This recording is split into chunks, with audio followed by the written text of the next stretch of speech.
HarperVia and HarperAudio present Frankie, a novel by Graham Norton. Performed by Graham Norton.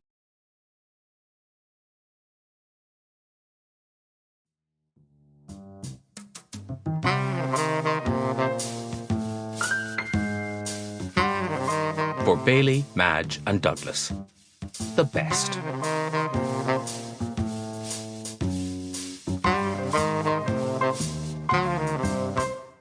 Life. A lament in one ear, maybe, but always a song in the other. Sean O'Casey.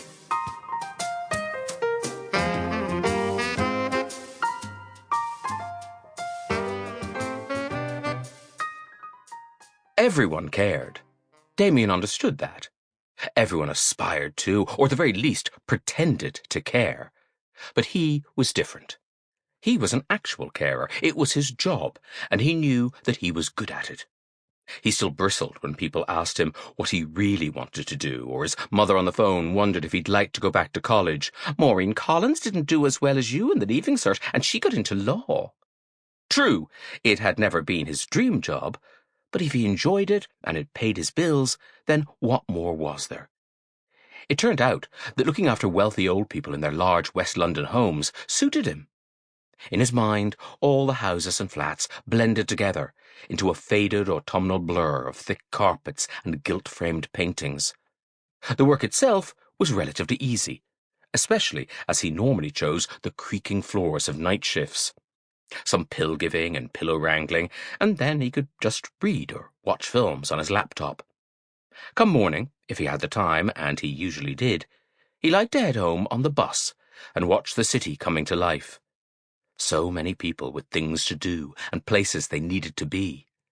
He imagined the cramped flats they had left and would go back to, compared to the high-ceilinged, spacious rooms he had spent the last 12 hours in.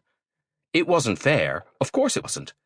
But equally, he doubted anyone taking the tube escalator 2 steps at a time would envy the people he cared for, their skin like veined wax, the pain of night cramps making them scream out crusty deposits in the corners of their mouths.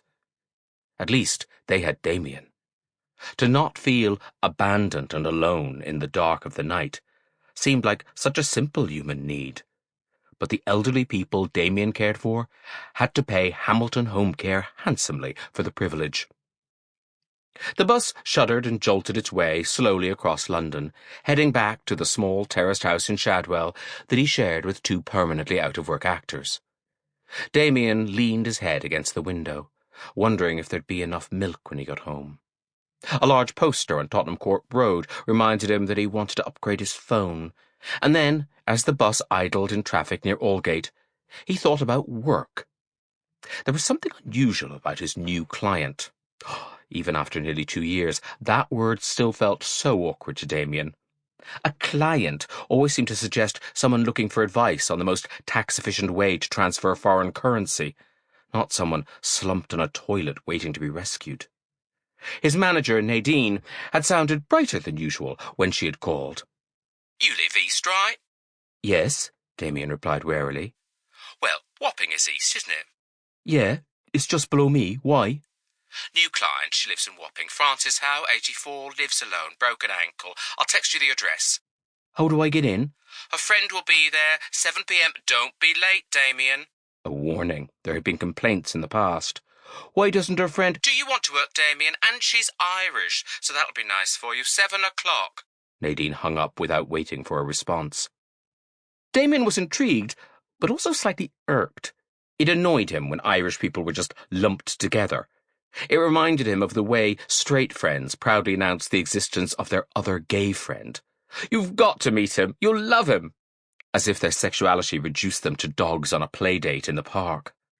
He failed to see how any amount of Irishness would give him something in common with an incapacitated 84-year-old woman. What interested him more was that she lived in Wapping. He didn't know the area well, but it seemed unlikely that anyone of the age and means to use Hamilton Home Care would choose to live there. Shadwell, where Damien and the actors lived in a tiny worker's cottage, was only separated from Wapping by the highway, a wide road that was constantly busy with traffic heading out to Canary Wharf and the mysteries of whatever was to the east of that. Sample complete. Ready to continue?